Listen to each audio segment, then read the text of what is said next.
Now, I remember it was this summer we were over at this fancy, I don't want to say the name of the place. There was a fancy home that we were at, okay, remember?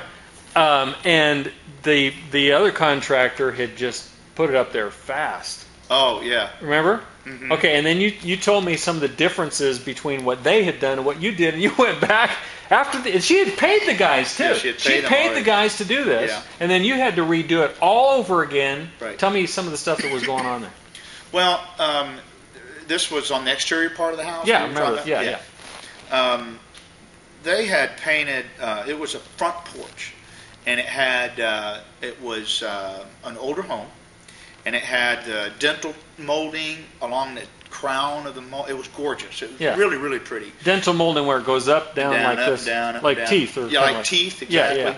And they had that across the door. It had this big door and two side lights.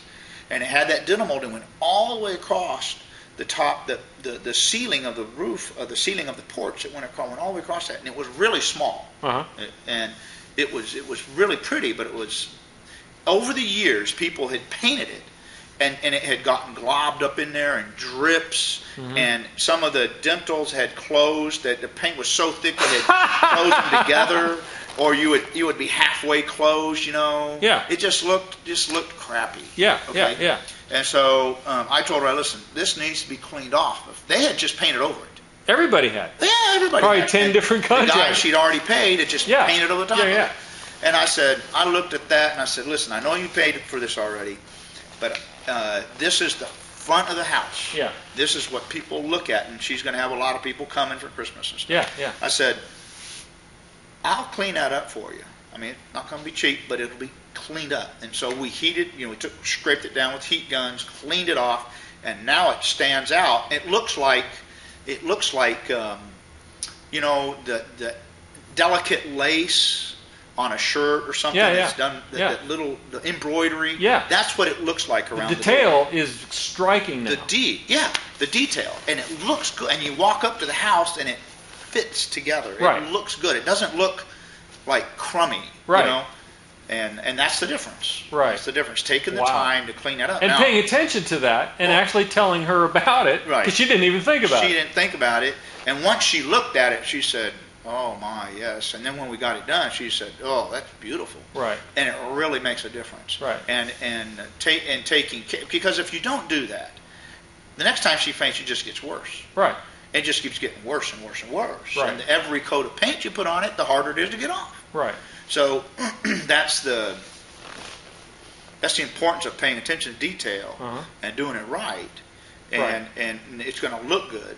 And in addition to the fact, the other, and I haven't mentioned this yet, but the other thing that happens when you clean old paint off, the things that have been gummed up for years, you'll find a piece of rotten wood sometimes.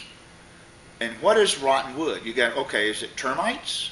I have found termites in people's homes they didn't know they had, simply because I took the time to scrape, and I suddenly am cleaning this up, and suddenly something's not right here. Right. And we open it up, and there, sure enough. Or it's a water leak. Yeah. So, you find, you help the homeowner by discovering things, not on purpose, it just simply happens in the process. And if they've had a leak and it's been getting wet all these years and it's getting rotten, you suddenly, we need to fix the leak, you know. Right. And some leaks, I mean, some leak on your ceiling, and you know that, but some leaks get in behind the brick of the house, and they just eat away at the framing of the house, and you can't tell from the inside. It doesn't bleed into the house until it starts bleeding through the nails, and it'll follow the nails out into the trim, and the trim starts to get rotten around those spots, and you suddenly realize. And I would think that a lot of contractors, it's not their job. It's not their job. Yeah, exactly. And they would rather, patch it, cover it up, and get paid and move on. Sure. Because that's where profit is by doing that. Yeah, their profit's in moving as fast as they possibly can. Right. And anything that slows them down is a problem, is a bother. And unless it's strikingly obvious, they won't bother with it. Right. Or they'll tell the homeowner, go get a carpenter to come fix it. Right. And the other thing is I can fix those kinds of things. You know, Yeah, I mean, that's I have good. the skill Yeah. to, you know, replace And get it done. trim and carpentry and those kinds of things as well as just the painting. So, you know, I try to provide a full service. Now, there are some things that maybe go beyond my expertise when it gets into structural carpentry, those kind of carpentry.